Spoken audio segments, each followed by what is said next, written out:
No ar, pela Rádio Universitária FM, Todos os Sentidos.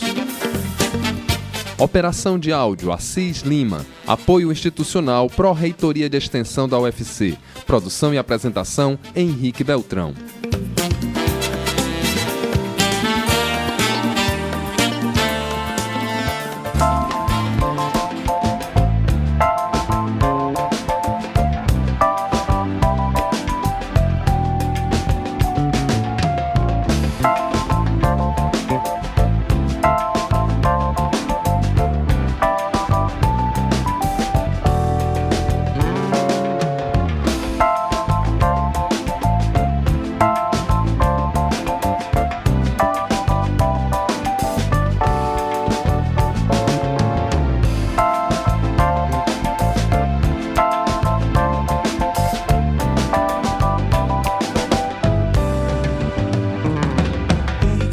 Boa tarde a você, ouvinte da Rádio Universitária FM 107,9. É com o coração em serena festa, de corpo e alma pleno de gratidão, que uma vez mais eu, Henrique Beltrão, trago ao ar o Todos os Sentidos, uma realização do Departamento de Letras Estrangeiras da Universidade Federal do Ceará, com o apoio institucional da Pró-Reitoria de Assuntos Estudantis e da Pró-Reitoria de Extensão da UFC.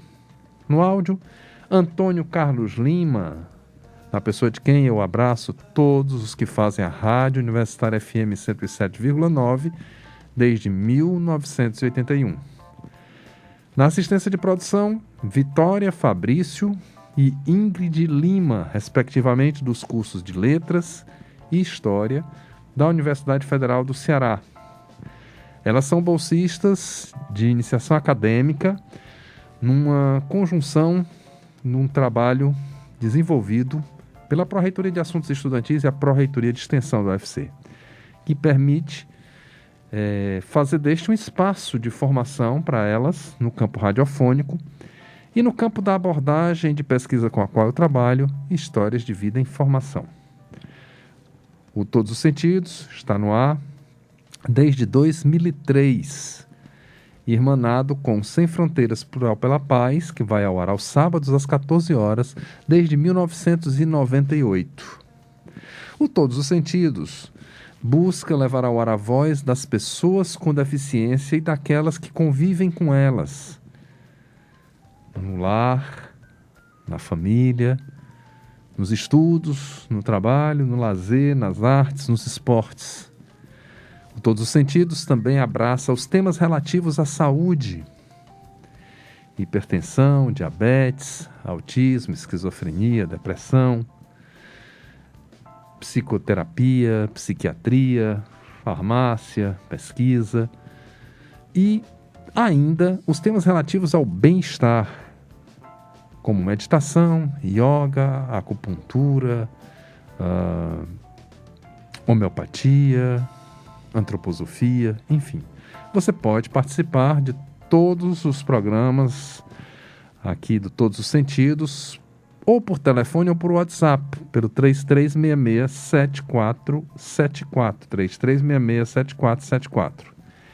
Pode também interagir conosco pelo direct do Instagram, Todos os Sentidos, _UFC, Todos os Sentidos, _UFC. E você pode acompanhar toda a programação da nossa emissora pelo nosso aplicativo. Basta buscar Rádio Universitária FM 107,9 ou acessar o site da emissora radiouniversitariafm.com.br.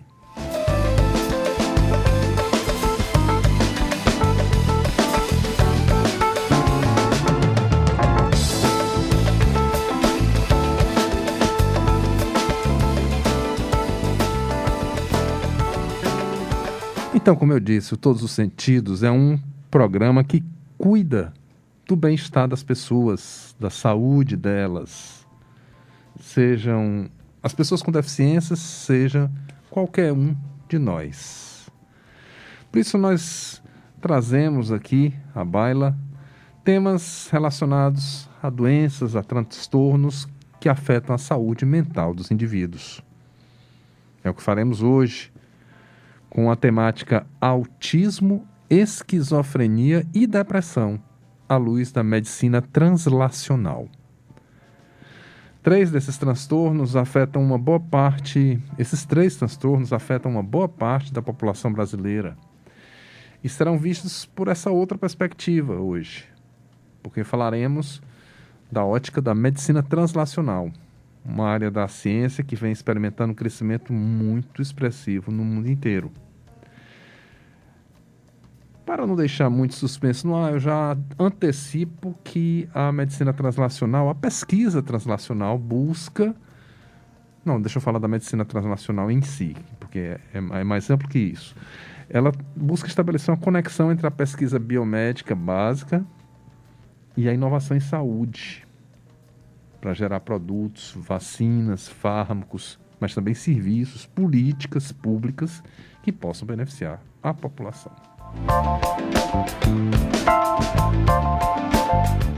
Para falar deste assunto, a professora doutora Daniele Macedo Gaspar está conosco. Boa tarde, Daniele. Boa tarde, Henrique. Antes de mais nada, quero agradecer pelo convite e parabenizar pelo programa. Esse tema é muito importante e realmente deve ser abordado para a ampla população.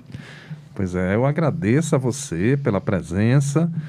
Eu agradeço também ao professor Dr. David Lucena, que muito nos motivou nesta caminhada e que está na nossa audiência. Bom, a Daniele Macedo Gaspar é graduada em farmácia pela Universidade Federal do Ceará, com mestrado e doutorado no programa de pós-graduação em farmacologia, também da UFC.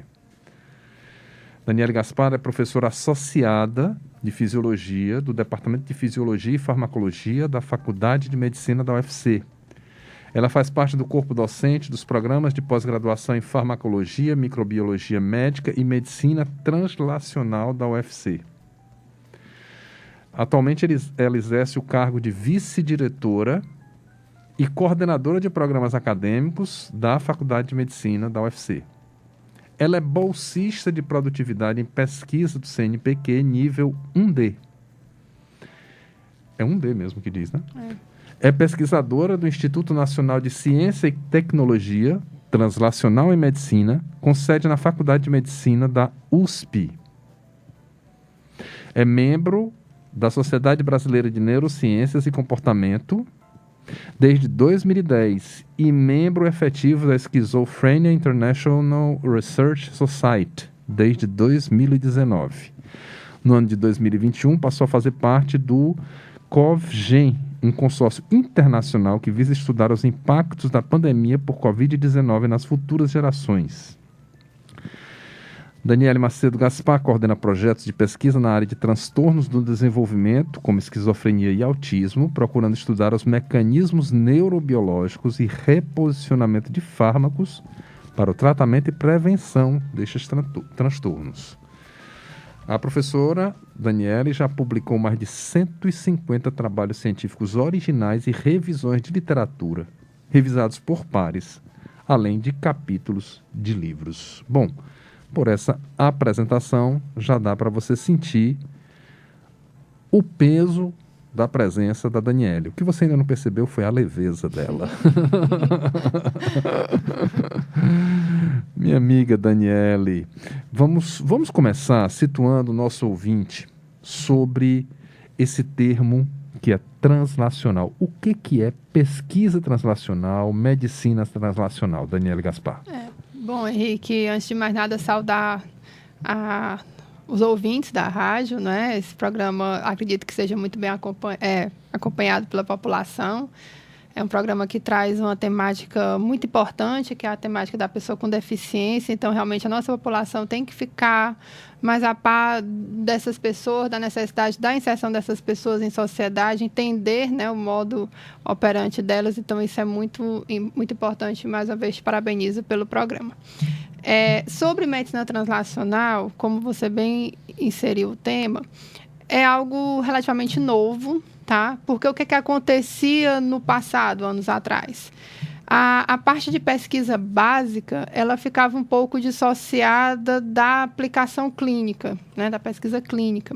Então, era até difícil para quem trabalhava mais com pesquisa básica, ou seja, ali desenvolvendo moléculas, testando essas moléculas em animais de laboratório, ter contato com aquelas pessoas que tinham acesso aos pacientes e que podiam testar, né, esses novas terapias ou novos testes diagnósticos em pacientes.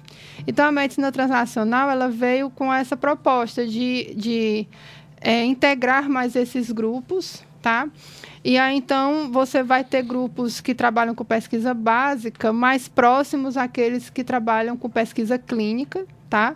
E aí, então, essa aproximação é mais fácil de gerar produtos.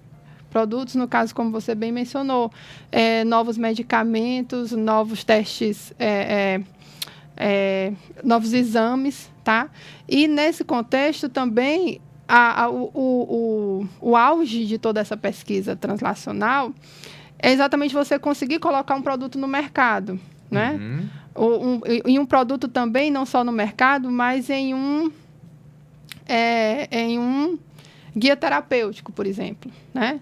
Então, em um guideline, né, como se chama. Então, nesse contexto, a pesquisa se torna muito importante porque ela vai ter uma aplicação mais... Ela vai ser mais aplicada. E aí nós temos, nesse momento, né, assim, tem, se eu não me engano, 1 ano, é bem jovem, o programa de pós-graduação em medicina translacional, tá? E aí esse programa, ele foi desenhado, é o segundo programa do país, o primeiro é em São Paulo, né, na Unifesp, esse é o segundo programa do país, e aqui a gente tentou trabalhar, né, diversos grupos de pesquisa para que a gente tenha desde os grupos que trabalham com a parte da química, da física, porque a gente precisa de físicos também nessa pesquisa toda, químicos, físicos, então o pessoal de áreas mais básicas, juntamente com o pessoal da farmacologia, da genética e médicos que têm ambulatórios e podem testar esses novos produtos que surgirem, né, dessas pesquisas. Então, nesse programa você vai encontrar desde o químico, físico, até o médico, o farmacêutico, o dentista, porque todos estão inseridos nessa translação. Então, o termo translação é mais para se dar a ideia de algo que parte, né, de uma base ali, de uma molécula, de um estudo em animal, para se entender melhor o mecanismo da doença, né? E isso migra para o ser humano, para trazer benefícios para o ser humano. E quando a gente diz pesquisa translacional, é mais abrangente que a medicina translacional, né? Dentro da pesquisa translacional há várias áreas. É assim, eu estou entendendo direito? Porque, por exemplo, quando eu te apresentei, a gente diz aqui que você é parte... cadê, meu Deus? Por exemplo, é pesquisador do Instituto Nacional de Ciência e Tecnologia, translacional em medicina. Então, é porque há vários campos da translacionalidade, digamos assim, ou da translação. Tem alguns diferentes tipos de translação, mas o termo pesquisa translacional, medicina translacional, né, são equivalentes. Ah, tá bom. Porque na pesquisa você abrange mais, né? A medicina você restringe ali para a área médica, mas é tudo igual. Agora entendi. E eu acredito que a questão do INCT aí, como você comentou, em ser translacional em medicina, né, que ele muda aí a ordem das palavras, é basicamente por conta do inglês, porque quando traduz fica translation in medicine, então translational medicine, então aí o inglês fica correto, então acabou que o inglês trouxe para o português. Pois bem, bom, eu estou conversando com a professora doutora Daniele Macedo Gaspar sobre medicina translacional, e a gente quer enfocar, Daniele, a autismo, esquizofrenia e depressão à luz da medicina translacional. Mas você sabe que aqui no nosso programa a gente vai conversando e vai trazendo citações e canções, né? E a gente procura, na medida do possível, fazer relações com aquilo que a gente está enfocando, né? Então, eu vou começar com uma citação do Pablo Picasso. Há pessoas que transformam o sol em uma simples mancha amarela, mas há aquelas que fazem de uma simples mancha amarela o próprio sol.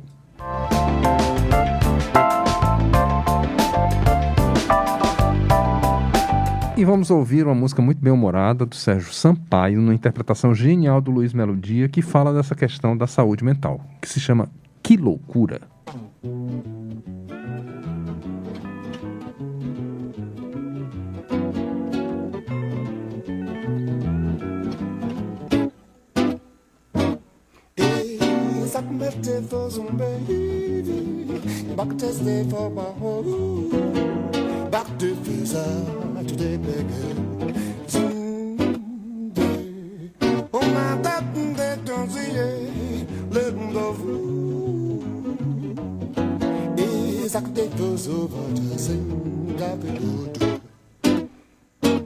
Fui internado ontem na cabine 103 do hospício do Engenho de Dentro.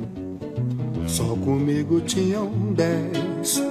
Estou doente do peito, estou doente do coração. A minha cama já virou leito. Disseram que eu perdi a razão. Estou maluco da ideia, guiando o carro na contramão. Saí do palco, fui pra plateia. Saí do quarto, fui pro porão. Fui internado ontem na cabine 103 do hospício do Engenho de Dentro. Só comigo tinham 10. Estou doente do peito, estou doente do coração. A minha cama já virou leito. Disseram que eu perdi a razão. Estou maluco da ideia, guiando o carro na contramão. Saí do palco, fui pra plateia. Saí do quarto, fui pro porão.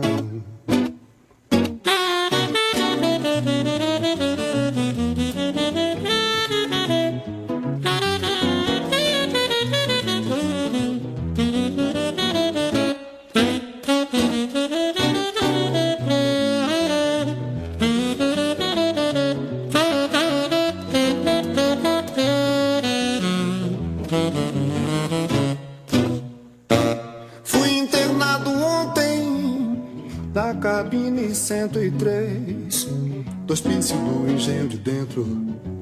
Só comigo tinham 10. Estou doente do peito, estou doente do coração. A minha cama já virou leito. Disseram que eu perdi a razão. Estou maluco da ideia, guiando o carro na contramão. Saí do palco, fui pra plateia. Saí do quarto, fui pro porão.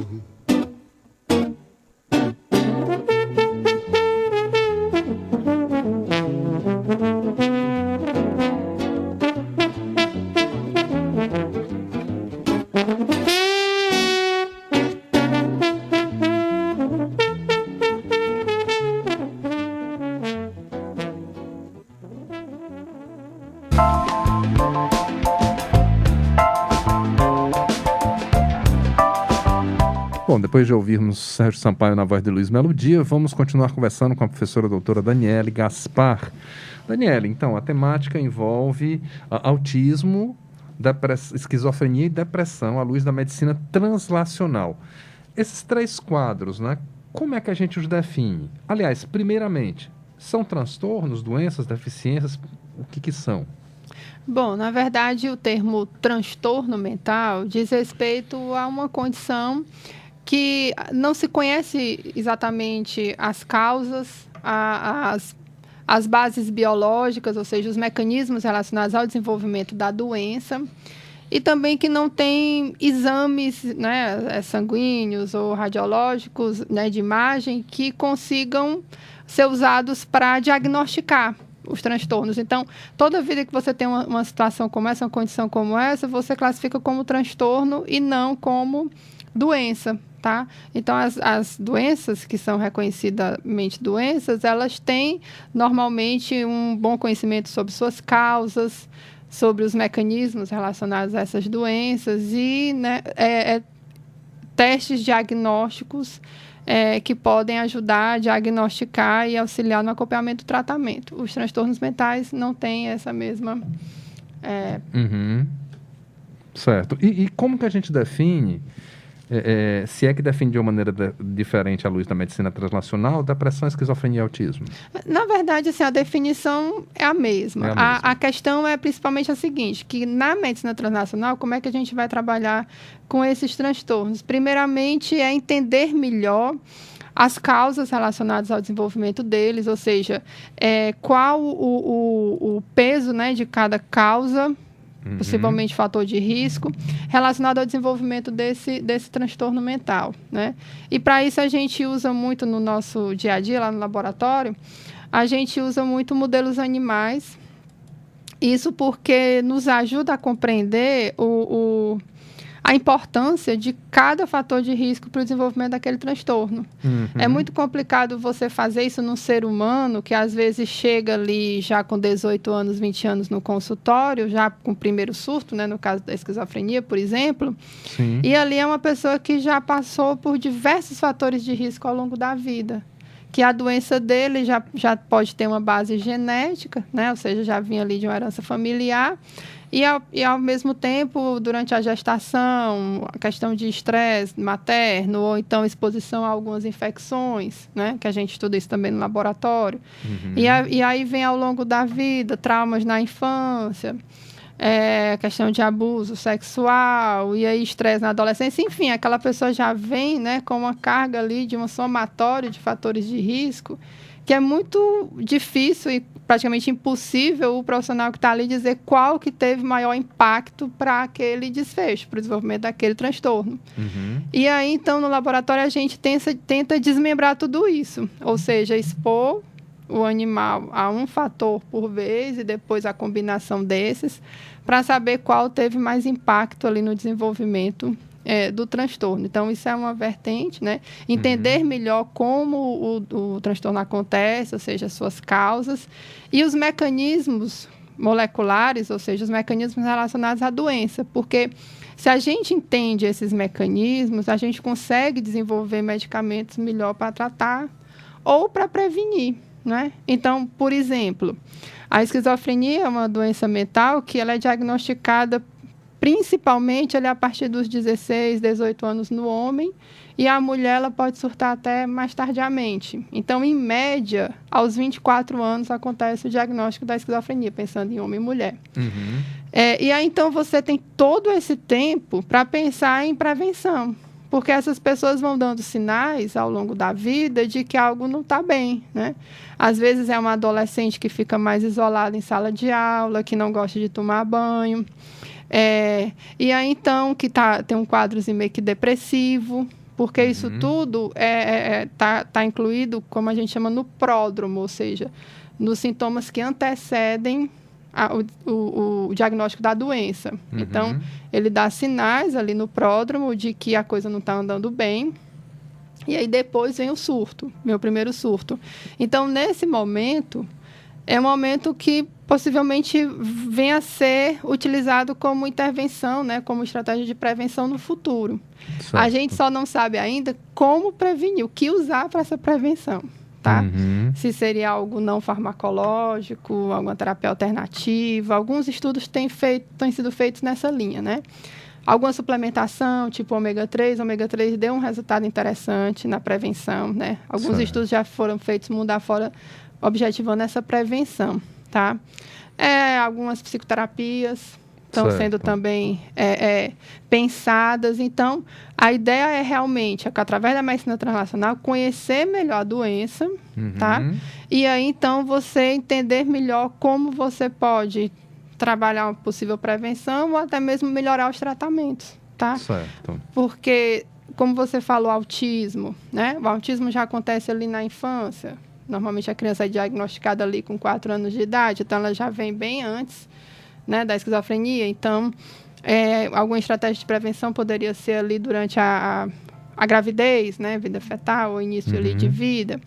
A depressão já é algo que né, o diagnóstico vem mais na idade adulta, já acomete mais mulheres. Então, uma coisa que eu também gosto muito de estudar é a questão da influência do sexo em tudo isso, né?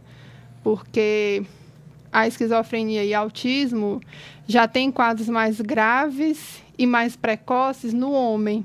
Na mulher, a depressão ao contrário. A depressão ao contrário. Então, assim, entender também por que isso acontece e acabam que são tratadas como se fosse a mesma doença no homem e na mulher, né? O mesmo transtorno. Mas, provavelmente, por exemplo, tem estudos mostrando que a mulher que é portadora de esquizofrenia, ela não precisaria de uma dose de antipsicótico igual a do homem. Mas como a gente explicar para o leigo o que é esquizofrenia? Ou o que é autismo? O que você escolheu? O que é depressão? Dos três aí, o que você quiser explicar. Bom, no caso da a esquizofrenia é um transtorno mental grave, né, onde a pessoa pode ter 3 diferentes sintomas. Ela, na verdade, hoje em dia, ela é classificada como uma síndrome. Síndrome porque se manifesta da forma de diferentes sintomas. Então, tem pacientes que têm principalmente sintomas positivos. Esses sintomas dizem respeito a alucinações, delírios. Também ela pode se manifestar na forma de sintomas negativos, como, por exemplo, isolamento social. Aquela pessoa que não gosta de interagir, né, e prefere ficar reclusa. Parece muito com sintomas de depressão, essa fase do sintoma negativo. E é um sintoma muito difícil de tratar, é um sintoma que normalmente leva ali mais a suicídio, tá? Então, é um sintoma que normalmente o médico fica mais atento, né, e preocupado. E o sintoma cognitivo, que seria uma deterioração da mente, ou seja, perda de memória, tá? E aí, então, ela é uma doença que se manifesta, é um transtorno que se manifesta de forma diferente em cada paciente, tá? Tem alguns psiquiatras que dizem que cada paciente portador de esquizofrenia é diferente do outro. Por quê? Porque tem uns que tem mais sintoma positivo, e aí não tem muito comprometimento cognitivo. Então, a pessoa que tomando o remédio dele diariamente, ele pode estudar, trabalhar, né? Pode ser professor, pode fazer tudo que ele quiser. Mas já tem outros que têm mais sintoma negativo, aí a dificuldade de interagir já deixa, né, mais isolado. E sintoma cognitivo, que no caso seria o pior, porque realmente isso vai deteriorando ao longo do tempo e a memória vai se tornando cada vez mais, a cognição vai se tornando cada vez mais prejudicada, tá? Então, tem paciente que tem mais positivo, já tem outros que tem mais sintoma negativo e cognitivo, né? Pensando em sexo, a mulher tem mais tendência a ter sintoma positivo e ela tem uma doença teoricamente mais branda nesse contexto, e o homem já tem mais tendência a ter sintoma negativo e cognitivo, tornando a doença dele mais grave, né? Então, o que se tem hoje em dia. O autismo já é um transtorno do neurodesenvolvimento, da mesma forma que a esquizofrenia também é. Só que, no caso do autismo, a questão principal é a questão da deficiência intelectual, né, que algumas crianças apresentam, e aí seria um autismo mais grave, e a questão também da sociabilidade, das interações sociais, e também relacionadas à fala, né? Tá bom. Então, é basicamente isso. Vamos deixar a depressão para a segunda meia hora, porque eu quero fechar com uma citação do Van Gogh, que é fato conhecido de que o Van Gogh teve um comprometimento na sua lucidez, provavelmente era um esquizofrênico, né, Daniele? E ele diz o seguinte: eu tenho um pouco de girassol. Vamos ouvir, fechando este bloco, do Tom Zé, com ele, Tô.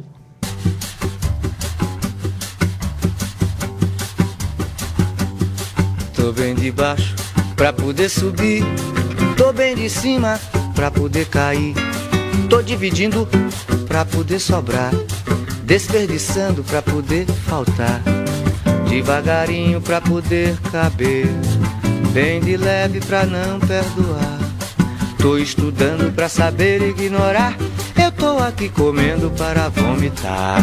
Eu tô te explicando pra te confundir, eu tô te confundindo pra te esclarecer. Tô iluminado pra poder cegar, tô ficando cego pra poder guiar.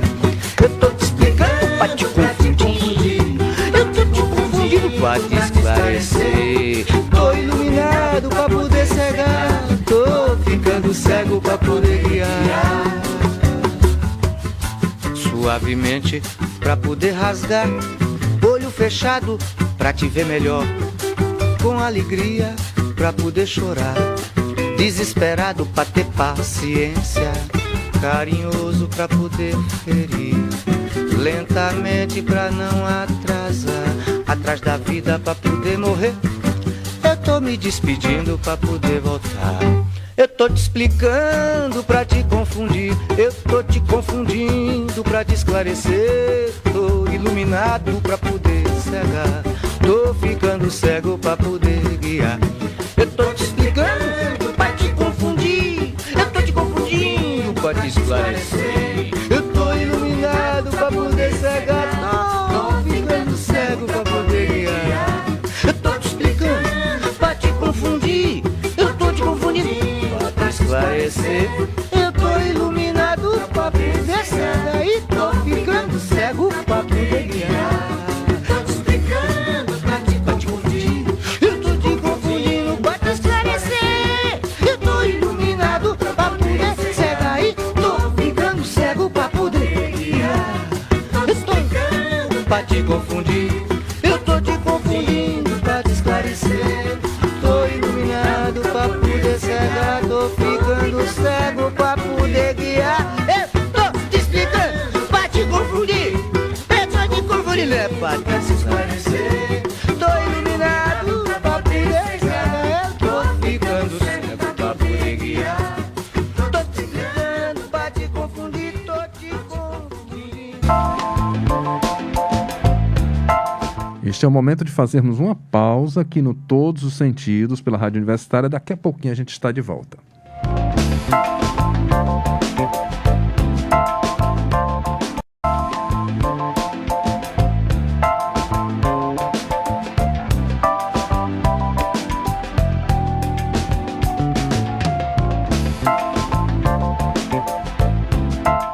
Já estamos de volta com Todos os Sentidos pela Rádio Universitária FM 107,9. Você pode participar pelo WhatsApp 33667474, 33667474. Se preferir, você pode ligar para esse número e conversa com a gente sobre a temática autismo, esquizofrenia e depressão à luz da medicina translacional, com a professora doutora Daniele Macedo Gaspar nos nossos estúdios. Ela, que é graduada em farmácia e mestra e doutora em farmacologia pela UFC, é professora de fisiologia do Departamento de Fisiologia e Farmacologia da Faculdade de Medicina da UFC e também dos programas de pós em farmacologia, microbiologia médica e medicina translacional da UFC. Ela é atualmente vice-diretora da Faculdade de Medicina da UFC, coordenadora de programas acadêmicos também, e a professora Daniele Gaspar é bolsista de produtividade em pesquisa do CNPq e pesquisadora do Instituto Nacional de Ciência e Tecnologia Translacional em Medicina, que tem sede na Faculdade de Medicina da USP. Da USP RP. Por que RP? Ribeirão Preto. Tá. Ela é membro da Sociedade Brasileira de Neurociências e Comportamento, SBNEC. É assim que diz? Isso. E membro efetivo da Schizophrenia International Research Society, a CIRS. Além disso, faz parte do COVGEN, um consórcio internacional que estuda os impactos da pandemia por Covid-19 nas próximas gerações, nas gerações vindouras. Ela coordena vários projetos de pesquisa na área dos transtornos do desenvolvimento. Ela procura estudar os mecanismos neurobiológicos e o reposicionamento de fármacos para o tratamento e prevenção desses transtornos. E tem mais de 150 trabalhos científicos publicados, além de capítulos de livros. Bom, então, pela apresentação da Daniele, como eu disse na primeira meia hora, dá para sentir, né, o grau desta nossa convidada. E eu gosto muito quando os meus colegas têm um grau acadêmico assim e, ao mesmo tempo, têm a habilidade e fluidez, leveza para conversar com o público. Né? Não fala academiquez. E é bom poder conversar com com a Daniela por causa disso.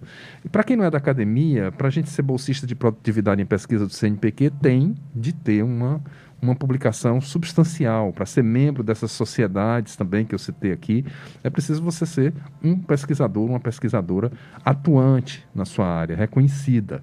E quando a gente cita aqui os trabalhos avaliados por pares, quer dizer que a pessoa escreve e isso é revisado, é avaliado por pares que não sabem quem escreveu. E isso só chega às publicações científicas se aprovados por pessoas que não sabem quem foi que escreveu.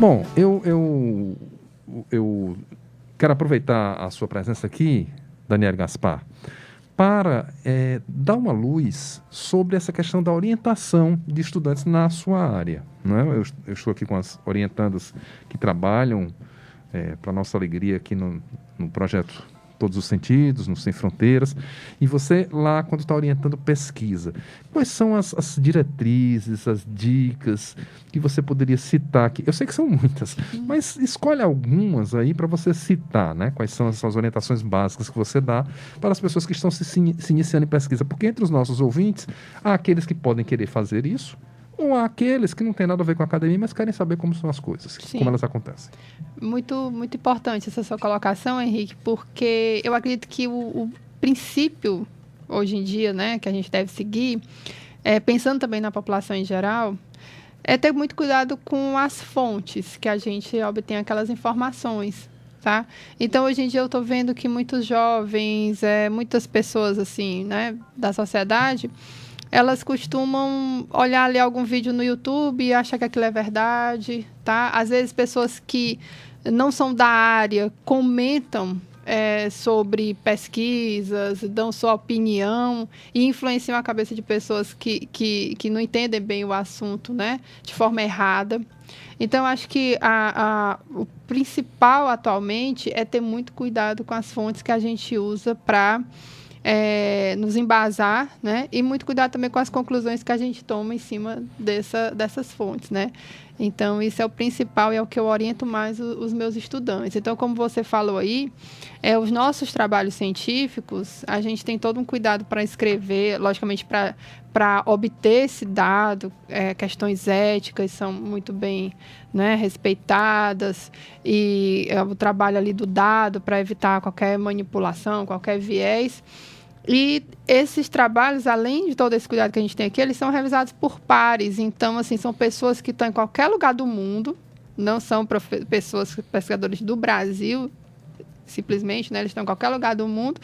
E eles vão ler teu trabalho totalmente de forma isenta, sem saber quem escreveu aquilo, e aí realmente, por isso que normalmente um trabalho revisado por pares, ele é um trabalho que é mais valorizado, ele é um trabalho que tem mais credibilidade do que um que não é revisado, simplesmente a pessoa disse e acabou, e todo mundo tem que acreditar naquilo como verdade. Então, dentro do meio científico, isso não funciona dessa forma, né?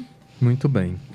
Muito bem. E sabe, Daniela Gaspar, quando eu dou aula, sobretudo nos semestres iniciais, lá no curso de letras, eu gosto muito de motivar as pessoas a descobrir um pouco de tudo que se faz na universidade, né? Então, eu não vou nem dar um exemplo lá da minha área especificamente, mas quando meu filho entrou em psicologia, eu pedi a uma amiga, a Carla Martins, que é mãe da irmã dele, que desse uma orientação para ele de como constituir um currículo que desse a ele uma maleabilidade. Ou seja, ele procurou trabalhar com extensão, com pesquisa, com monitoria, sabe? Procurou fazer mobilidade estudantil. Então, quando a gente faz isso, a gente tem uma possibilidade. E você sabe que ao final do curso de psicologia, a pessoa pode se dedicar à psicologia hospitalar, educacional, clínica, mas também, como foi o caso dele, se tornou, antes de tudo, um pesquisador. Então, é muito importante que a gente tenha essas possibilidades. Então, se você quer fazer estudos universitários ou conhece jovens que estão fazendo estudos universitários ou pessoas que não são jovens e querem fazer um curso universitário, tá aí algumas dicas da gente, de coração. E as suas pesquisas, Daniele Gaspar? Quais são entre essas pesquisas, eu sei que são muitas pesquisas, muitas publicações, mas pinça alguma ou algumas para comentar. Por que elas te tocaram, te despertaram e a que conclusões e contribuições tu chegaste? Bom, nos últimos anos, acho que os últimos 10 anos, eu entrei na universidade em 2008, e aí então, no meu mestrado e doutorado, como você já falou aí, eu me dediquei a estudo de drogas de abuso, né? Mais precisamente, entender melhor os mecanismos da toxicidade induzida por cocaína. E aí, então, quando eu entro aqui como professora, eu tinha que procurar a minha linha de pesquisa, que é outra orientação que se pode dar ao jovem pesquisador, né?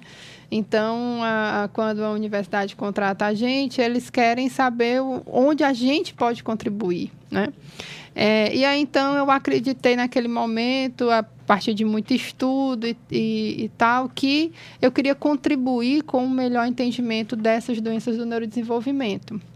E aí eu comecei, juntamente com minhas alunas ali de mestrado, doutorado, a desenhar esses modelos animais, pensar, né, em desenhos experimentais que pudessem contribuir com o melhor entendimento dos mecanismos da esquizofrenia, do autismo, e também entender melhor a influência, como eu já falei várias vezes aqui, do sexo, né, nesses sintomas e nessas alterações moleculares que a gente estava, né, prevendo ver. E aí, então, naquele momento eu decidi que eu ia trabalhar com alguns fatores de risco. E aí, então, entre esses fatores de risco, eu elegi a exposição a infecções virais no início de vida, ali, gravidez e vida neonatal. Infecções bacterianas também, porque é muito comum, por exemplo, na gestação, infecção urinária. E aí também, nesse contexto, a exposição ao estresse, que seriam os 3 principais fatores, né? Organizando em 2, seriam doenças infecciosas e o estresse, como fatores de risco durante o pré-natal e o início, né, da vida neonatal, que levam ao desenvolvimento de transtorno do neurodesenvolvimento, tá? Uhum. E aí, então, como eu falei anteriormente, a gente sabe que esses transtornos, eles impactam diferente ali o homem e a mulher, né? Então, o homem acaba sendo mais propenso a desenvolver essas alterações comportamentais quando exposto a esses fatores de risco durante a gravidez. Então, hoje em dia, procura-se entender melhor o que é que ocorre na gravidez e que deixa o bebê do sexo masculino mais vulnerável ao que ocorre no organismo da mãe, né? E o que seria o que ocorre no organismo da mãe? Seria algum processo inflamatório, né? Baseado no fato que ela pode estar tendo uma doença bacteriana ou uma doença viral. Então, aquele processo inflamatório pode passar através da placenta para o bebê, né? E causar alterações no cérebro do bebê. É isso que a gente vem estudando. E a gente fez um trabalho interessante, está fazendo agora na pandemia por Covid, que aí por isso que você falou que eu faço parte desse consórcio. A gente foi convidado ano passado, exatamente por conta dessa pesquisa, que a gente, né, pensando em fazer a translação aí da pesquisa animal para ser humano, nós conseguimos aprovar um edital no CNPq, e aí nós estamos fazendo essa pesquisa na maternidade escola, que da UFC, onde nós recrutamos mulheres que chegam na maternidade com Covid, tá? E as que não apresentam Covid, a gente insere no grupo controle, né, para comparar. E aí essas mulheres são indicadas para parto e no parto a gente coleta vários materiais, como placenta, sangue de cordão umbilical, e estamos, né, através de uma orientanda minha que é pediatra, ela está acompanhando essas crianças. A gente já tem criança com 1 ano e meio fazendo parte da pesquisa, que é exatamente a gente quer fazer essa correlação, ou seja, a mãe que teve Covid na gravidez, isso vai levar algum impacto, né, na saúde mental dessa criança? Certo. A gente já está vendo algumas alterações, né, algumas crianças com alguns déficits cognitivos, elas já estão, essas que estão apresentando esses déficits que são do grupo Covid, elas já estão em estimulação precoce no NUTEP, né, aqui também na universidade, no Núcleo de Terapia e Estimulação Precoce. Mas isso é um achado, mas assim, também não é para gerar alarde na população, né? Certo. Então, normalmente, essas infecções, quanto mais graves elas são, mais impacto ela pode ter para o bebê, né? Mas não é qualquer infecção. Tá? E a gente também, nessa pesquisa agora da Covid, nós estamos aplicando um instrumento para avaliar a exposição ao estresse durante a pandemia, que isso também pode ter um impacto na saúde do bebê, né? Na vida dele futura. Porque quando a gente se estressa, isso a mulher gestante também, a gente libera alguns hormônios, inclusive o cortisol, que é um hormônio relacionado ao estresse. Sim. E esse hormônio ele pode atravessar a placenta e chegar até o bebê, né? E causar alterações no cérebro do bebê. Então, a gente não pode também pensar que o bebê está totalmente protegido ali, porque tem uma placenta, né? Que é uma barreira, mas é uma barreira que não protege 100%, tá? Certo. E aí, então, onde eu tenho tentado contribuir é nessa questão, entender melhor como esses fatores de risco levam ao desenvolvimento da doença, como o sexo influencia isso, e a gente tem resultados interessantes, assim, de alguns marcadores inflamatórios, alterações inflamatórias, né, que podem ser utilizadas como possível alvo para tratamentos, tá? E aí a ideia é tentar, num futuro, acredito próximo, tentar alguma estratégia de prevenção para ser usada durante a própria gravidez, ou seja, a mãe que se expôs àquele fator de risco, porque isso vem do ambiente, então não tem nem como controlar, não tem nem que se sentir culpado por nada, porque o vírus está no ambiente e ninguém pode se culpar porque pegou infecção viral, né? Certo. Bactéria também está no ambiente, então esses fatores ambientais a gente não pode simplesmente excluí-los porque não dá, a gente tem que conviver no ambiente. Então, estresse também, não tem como a gente viver sem estressar, né? Então, no caso, a ideia é tentar estabelecer alguma estratégia de prevenção que, uma vez a pessoa se expôs a esses fatores de risco, algo que ela possa fazer, pode ser na esfera do farmacológico ou não farmacológico, e que possa minimizar esse risco, né? Porque a questão é que, de repente, como a gente estava falando da esquizofrenia, dos sintomas da esquizofrenia, pode ser que essa criança que estava sendo candidata a ser esquizofrênica, né, na idade adulta, ela simplesmente fica aquela pessoa estranha, né? Se a gente tiver sucesso com estratégia de prevenção dessa, ela pode ser aquela pessoa na dela, pessoa com poucas palavras, meio que dito como estranho, mas não ser diagnosticado com um transtorno, né? Como portador de esquizofrenia. Esse é o meu sonho para o futuro, né? Tentar chegar pelo menos a esse nível. Eu sei que é um sonho bem audacioso. Mas a gente tem que ser audaz nos sonhos. Não é que é para a realidade se tornar mais bela. E principalmente também a gente tem associado muito essa questão de infecção bacteriana a autismo.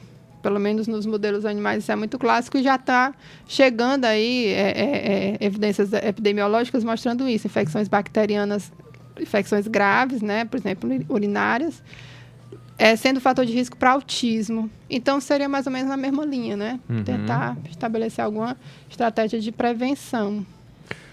O Daniele Gaspar, eu tô entusiasmado e quero aproveitar ao máximo a nossa conversa, né? Eu queria que você falasse, dentro dessas pesquisas,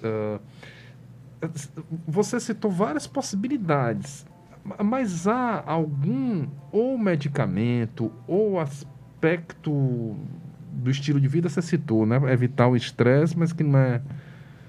Eu queria saber, em meio a essas pesquisas, algum exemplo que você pudesse citar de algo que já está assim, consagrado, de que a gente deve adotar tal aspecto do estilo de vida ou tal fármaco para o tratamento deste ou daquele transtorno? Bom, no caso, como eu estava falando na linha de prevenção, não existe nada ainda definitivo. São tentativas, né? E eu estou pensando agora em tratamento. Pois é, então só para falar nessa questão, essas tentativas seria ômega 3, seria enriquecimento ambiental, né? Assim, certo. você só para completar, que não seria nesse momento da linha dos psicofármacos, ou seja, antipsicóticos, antidepressivos ou coisa parecida, porque são medicamentos que trazem muitos efeitos colaterais e não é interessante você começar a usá-los em uma pessoa que não tem um diagnóstico ainda, né? Ou seja, Sim. que tem sintomas atenuados, então não seria indicativo usar esse tipo de medicação, né? Uhum. Então, a tentativa é realmente essa linha de suplementação ou estilo de vida, né? Trabalhar isso. Certo. No caso da pessoa que já tem a doença diagnosticada, né? Então, realmente, o indicado são os medicamentos para cada doença. No caso da esquizofrenia, os antipsicóticos. Hoje em dia, tem medicamentos que têm um efeito bem mais... que são bem mais eficazes, ou seja, que conseguem controlar bem os 3 sintomas. Não 100%, né? Mas, assim, conseguem ter uma eficácia melhor. Depressão... Hoje em dia, o tratamento da depressão está sofrendo uma revolução aí, com um novo grupo de medicamentos, que são os medicamentos de efeito rápido, né, os antidepressivos de ação rápida, tá? Porque a depressão é uma doença muito grave, né? A gente sabe que é uma doença que leva a suicídio. Então, para muitas pessoas tem que ter uma interferência rápida, tem que ter um tratamento que responda rápido. Uhum. E o que tem atualmente são tratamentos que você começa e demora ali semanas para começar a ter o efeito clínico. Uhum. E alguns pacientes, em torno de 30%, não respondem a nenhum antidepressivo. Isso é um problema sério no tratamento da depressão. E aí, esses 30% que não respondem a nenhum antidepressivo, são chamados resistentes, hoje em dia eles estão sendo candidatos a usar essas estratégias de ação rápida, antidepressivo de ação rápida.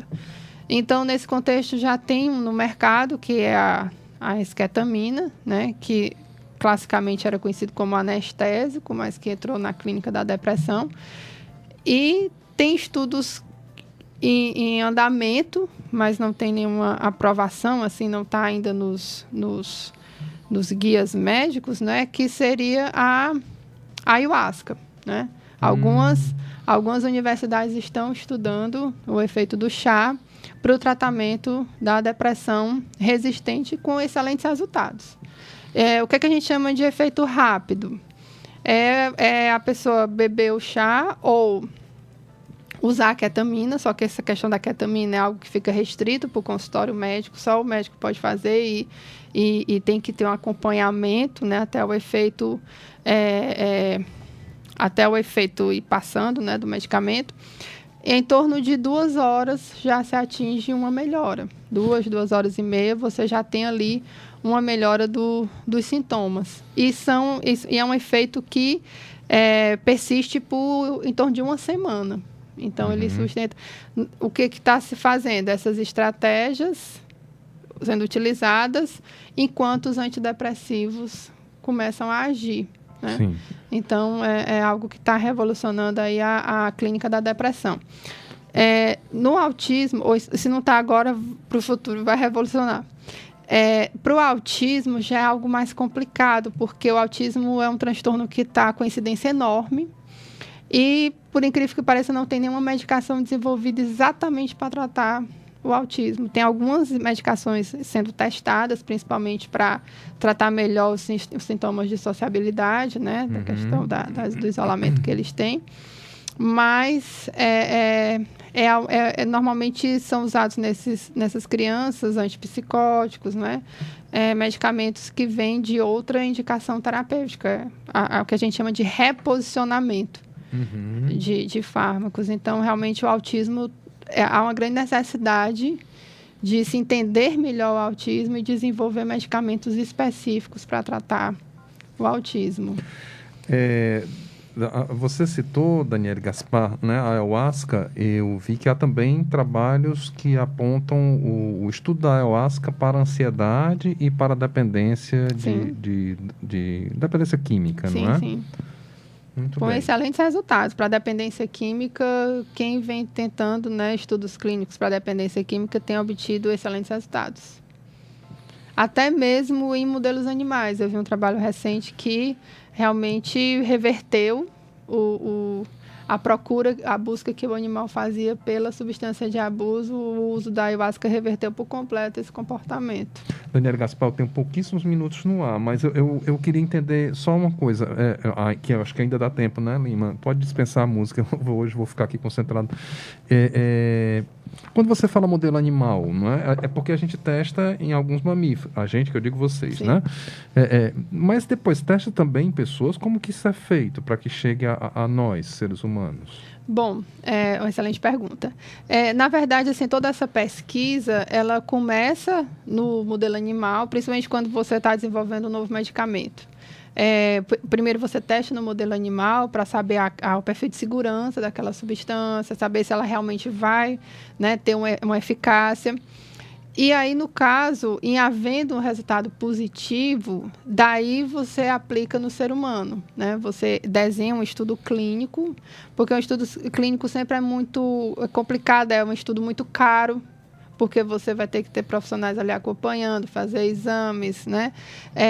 Vai ter que comprar a substância, né? O medicamento para todo mundo tomar. Então, é um estudo que é sempre muito caro e muito complicado de se desenhar, né? Uhum. Então, por exemplo, a gente está conseguindo fazer esse estudo, que no caso é clínico, aí, com as pacientes que foram expostas à Covid, porque nós estamos com financiamento do CNPq, que é um estudo caro, né? Uhum. E aí a nossa proposta realmente é que, em dando certo, a gente possa tentar, né, conversar com obstetras e pensar nessas estratégias de suplementação para que sejam feitas durante a gravidez, né? E aí gerar um estudo clínico, procurar financiamento para que realmente a gente consiga fazer a translação realmente para o ser humano. Então, as etapas da pesquisa são essas. Só para a tua ideia, em torno...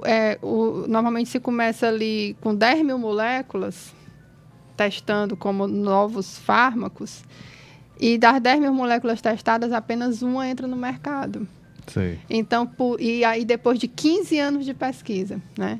Então, é um estudo, é algo que é muito caro, e aí por isso que quando a gente vê um medicamento novo no mercado, a gente se assusta com o preço, né? Não sabe o que tem por trás, né, professora Por trás tem um grande investimento de tempo e de dinheiro para que realmente aquele medicamento chegue ao mercado. Daniele Gaspar, muitíssimo grato pela sua presença. Quero rever você aqui nos nossos estúdios. Ah, tá. Eu que fico grata aqui pelo convite. Foi muito boa essa tarde, né? E parabenizar mais uma vez pelo teu programa. Foi muito bom conhecer, estar aqui e poder falar para essa audiência tão importante aqui que acompanha esse programa. Bom, eu conversei com a professora doutora Daniele Macedo Gaspar, da Universidade Federal do Ceará, sobre depressão, autismo e esquizofrenia à luz da medicina translacional.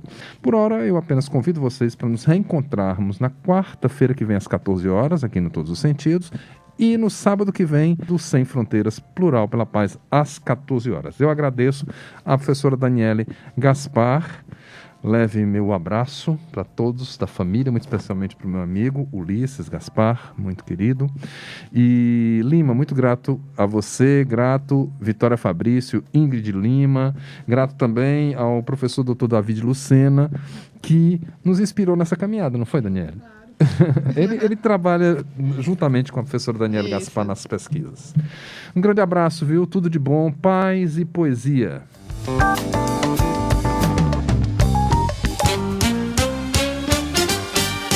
A Rádio Universitária FM apresentou Todos os Sentidos. Operação de áudio Assis Lima. Apoio institucional Pró-Reitoria de Extensão da UFC. Produção e apresentação Henrique Beltrão. Até quarta, às 14h.